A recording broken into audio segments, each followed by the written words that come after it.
The best small businesses in the UK are not the exciting ones. Here are some of them. Number 10. Wheelie Bin Cleaning. It's Thursday morning and a low hum pulls up outside. Not the bin lorry. A bloke in a transit slides your neighbour's wheelie bin onto a lift, blasts it with hot water, and it's gleaming in under a minute. He does 4 bins on the street every fortnight, £8 a go, all paid by standing order. Nobody ever cancels because nobody wants to wrestle a bin full of maggots themselves.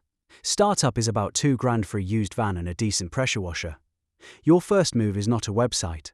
Walk your own postcode on bin day, count the really grim ones, and push a handwritten note through the door that says, "We'll clean your brown bin for £6 a month, first one free." It's like a milk round, but for bins. People just keep paying, and you just keep showing up. Number 9. Window cleaning. The money isn't in the £10 front window job where you knock and hope. It's in the add-ons, conservatory roofs, fascias, gutters while you're up there. A pure water trolley system costs under £1,000. You charge £25 for a 3-bed semi every 6 weeks. Line up 10 on one street, and that's £250 for a morning, recurring. When money gets tight, people still pay to keep the green stuff off, so the round just ticks on. The asset here is the route. You build it door to door, or buy a retiring cleaners list. Think of it like a repeat prescription for their house. They sign up once, and you keep refilling. Next move. Join a local Facebook group, search for "looking for window cleaner," and count the desperate posts. The demand is already there. No ad spend needed. Number 8. Oven cleaning. Ask yourself who genuinely wants to spend a Saturday with their head inside a roasting tin covered in black crud. Nobody. That's why a van, a dip tank, and some biodegradable chemicals can clear £600 a week after costs. You turn up, strip the door, soak the racks, and leave it all sparkling. They hand over £50 to £80, and if you do a good job, they book again every 3 months like clockwork. Startup is tiny. A second-hand dip tank and a short training course cost maybe £500. The clever bit is building a tight round where you do one neighbourhood on a Wednesday, another on a Thursday, so you're not driving all over the place. It's like a dental checkup, but for kitchens. People know they should, they feel better after, and they forget until you remind them. First simple step, post on your local next door offering a deep clean for £40 and watch the replies roll in. Number 7. Gutter clearing. Come October, half the houses on a street have water spilling over their gutters. You show up with a ladder, a big bucket, and a wet vac that cost under £300. Charge £60 a house, do 4 on a Saturday, and half of them will ask you to come back next autumn. The real play is turning that into a maintenance plan. £12 a month, you check them twice a year, and clear whatever's clogging them up. 50 homes on a direct debit is an extra £7,000 a year for about 2 weeks of actual work. The money is in the peace of mind. It's like a boiler service contract, but for the roofline. People pay a small monthly fee to avoid a much bigger headache later. Next time it rains, walk your area, spot the houses where the gutters are overflowing, and knock. Offer to sort it for the price of a takeaway. Number 6. Pressure washing. This one's satisfying to film, but the business isn't the TikTok clips. It's the neighbours watching you turn next door's green patio back to new, and immediately asking for a quote. A decent rotary surface cleaner and a petrol washer set you back about £1,000. Charge £150 for a driveway, leave a flyer offering an annual spruce up at a reduced rate. Get 10 on retainer, and that's £500 in your pocket every spring before anyone else has even got the garden furniture out. It's like a car wash for patios. Quick, visual, and people line up as soon as they see the difference. Do a mate's driveway for free one Sunday morning, hand a flyer to every neighbour who watches through the window, and you'll have a round by the end of the month. Number 5. Mobile car valeting subscriptions. Not the full detail with wax, just the maintenance wash that every sales rep's BMW needs on a Tuesday morning. You build a round of office car parks and residential streets, places where people are too busy to queue at the hand car wash. Charge £25 a time for a hand wash and vacuum. Then sell them a subscription.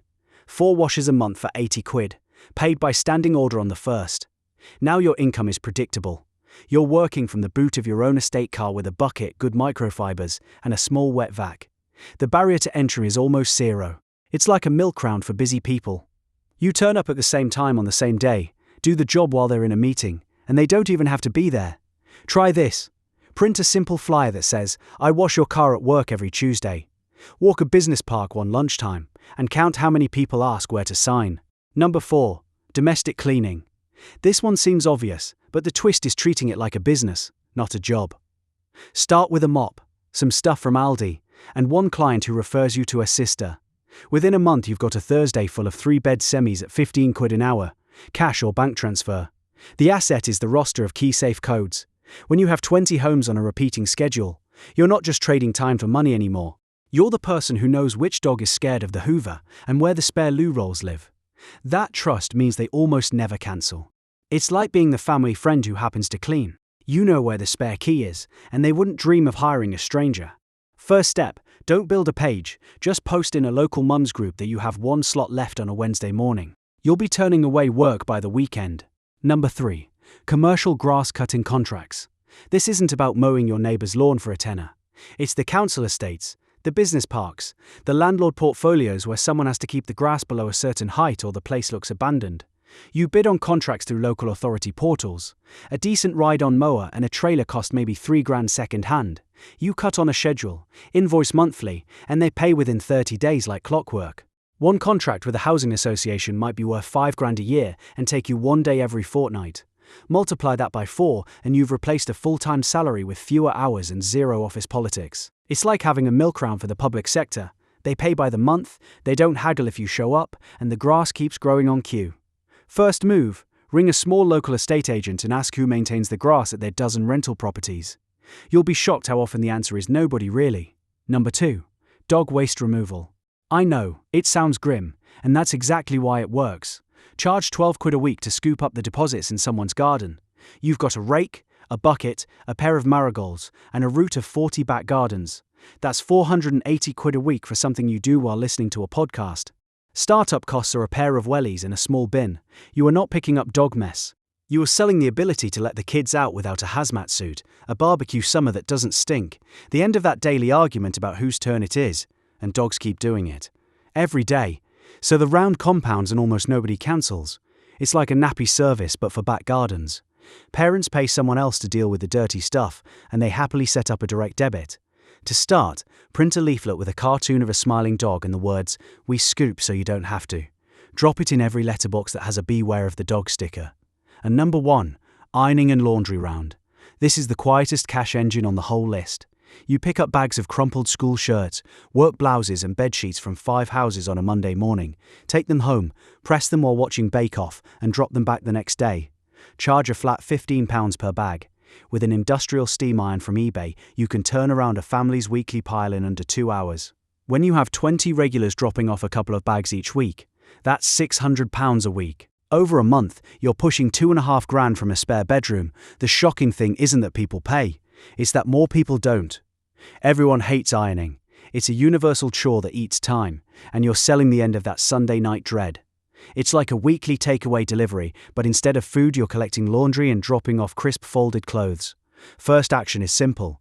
Text a few friends and offer to do their ironing for 15 quid a go. Word of mouth will have you turning away bags in the hallway within a fortnight. Every month I look at another corner of the real economy most people never see. If you want more of this, follow Side Notes and come back next time. But first, I'm genuinely curious. Which one of these would you actually start, and what's the first tiny step you'd take? Drop it in the comments. I read every one. And someone else might read yours and finally get moving. See you next time.